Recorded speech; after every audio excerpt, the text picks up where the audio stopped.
Welcome to day 3 of rehabilitating this old Accord.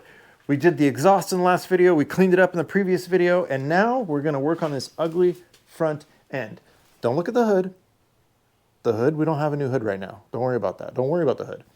We're talking about this grill that's cracked and falling apart. We're talking about this headlight that's all over the place and it's pointing in the completely wrong direction, and these broken lenses, and the headlights are not even very bright. So what do we have over here? We have a new junkyard OEM grill. We have fresh new corner lamps. These are not OEM, but I'm not really worried about OEM on corner lamps. Aftermarket corner lamps are just fine.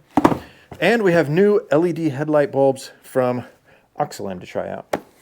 I would never use power tools to tighten this because I'd crack the plastic, but I can loosen it with that. So this should have been connected right here, but that's broken, so that's why that's jangly, and then of course it's cracked there. We'll hang on to those screws. This will replace entirely, and then we have to figure out why this is moving. We'll start with removing this corner lamp with this screw right here, which I don't expect to be the only screw involved. We have to remove the bumpers, so these are just sitting there. We'll worry about all its missing screws when we put this back together. Here, cameraman, take that. Amazing.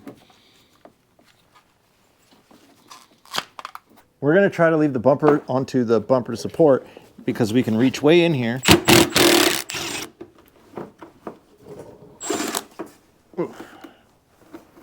To get these 12 mils out.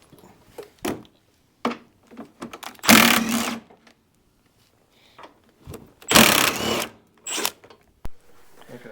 There's a very annoying bolt down there that you can reach, but you can't turn very well, but we're gonna do it. These magnet on a stick are pretty great. While I've been doing this, Diego has been fishing these things out of in here, which might be part of why, well, we're going to set these artifacts aside because they may tell us its tale once we get this bumper off. Ooh, so those poles that I was hanging on are also where those bolts were threaded onto on the back. So we're going to set this down gently. So we have 1, but that's broken. Awesome. 2, that's broken. Awesome. 3, it's broken at all everywhere. So we don't have a new bracket for that, and that's going to be quite a task to try to repair it in so many places, but we still got to take it out and see where we're at. So the bottom mounting brackets are here, and still attached there. So this whole thing is pretty toasted. I knew about this at the top and thought maybe we could JB weld that, but it's so much more than that.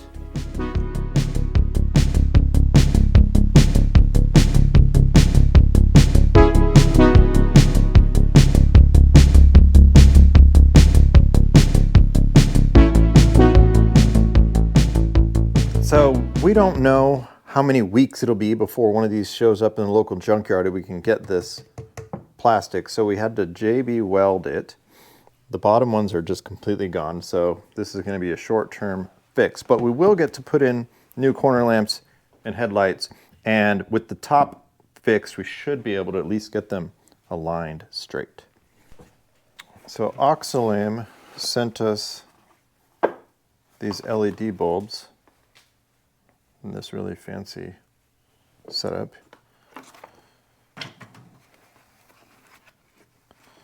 To install. They have an integrated fan. Is that a fan in there? Yes, I think so. We'll find out.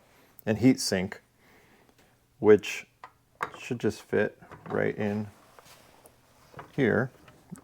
Never had an easier install because we're doing it in the housings that are not in the car. Oh, there we go. There we go. Well, we'll get to see how those look, and it'll be important that we align this correctly once with these new brighter bulbs. We're removing the corner lamps. Even though this one has completely broken lens, this one also has its little legs off the back here are broken, so it doesn't hold into this. And of course we have new shiny ones, so we want them to match. Allegedly, if this is on the car still, you'd be able to take that screw out and pull. But it is not, you don't feel like super great about pulling out of this mechanism here, because it makes this kind of terrible noise, but you do just pull it out. It's just this weird little metal stud that goes into that plastic receiver, and the new ones have the same effect. I think it'll be easier to put on, so we're going to put the new ones on after we mount these up. Plugging that in, plug in the high beam in. The high beam we didn't bother changing. And then we're trying to line it up with where the paint marks, we've got the reference marks of how it was. And we are not using power tools because we're going into that plastic that's a pretty brittle. Now we were really sad that everything down here was broken and that we weren't going to be able to put this in correctly until we get a whole new housing, which we can't order, so we have to find one. But this is a lot. It's not without movement, but it doesn't completely flop up and down as it did before with at least our JB Weld. So that is at least an improvement to like drive safely. You have to line that up in there. Oh man, there's so many things to line up. There. But if you line them all up at the same time, like I did, then it just works. These are Japanese industrial screwdrivers, JIS standard, which have a very particular angle to them that matches with the screws in these 90s Hondas. And if you are a tool collector, like myself, they're good buy. I'll have a link in the description. Now that we have all the lights in, he's in the car testing them. It looks like we got the corner lamps on. Give me the right turn signal. Yep, give me a left turn signal. Oh yeah, give me the headlights. Ooh, so these are the new Oxilam LEDs. They are very white. They are very bright. You can hear the fans, which is not my favorite. You won't be able to hear them when they're running though, so you probably won't hear them much with the hood down, but you can hear them right now when everything's exposed. That light looks like it's a little higher, so we're going to adjust it with this. This is very important, especially with LEDs. You want to adjust these down so you're looking at the road and not other drivers' eyeballs. So when we get it on the ground, we're going to adjust using these screws, but we're going to leave it like that for now. Let's get the bumper on. All right, we're going to get this bumper on, so take that side. And then, okay, we have these aligning rods, which have to go first, and then we kind of have to shimmy it on, kind of like a couch through a doorway. We want to get one side on first and the other. And we need to get these bulbs through. So grab the bulb. And then, which hole is it? It's the top hole. Yeah, it's the top. And then, but you're not going all the, okay, actually you go ahead and try to go all the way. Oh, that kind of just worked. Oh, that was easier than it usually is. Way easier than taking it out. All right, brilliant. Oh, shoot, my bulb. That was one of the two things you were supposed to remember. The bulb and the threaded rod. These go on the back. It should have stuck out. Oh yeah. It is down there and rusty. And paint it. Where'd yours go? It's down there.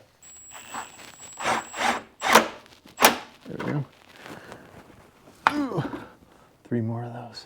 That may figure it out.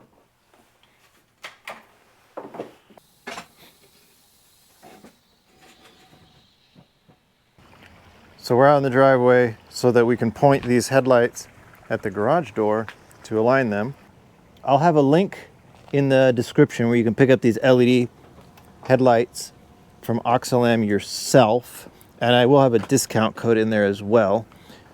But I'm going to lower this one a little bit because it's a little high and I don't want to blind people.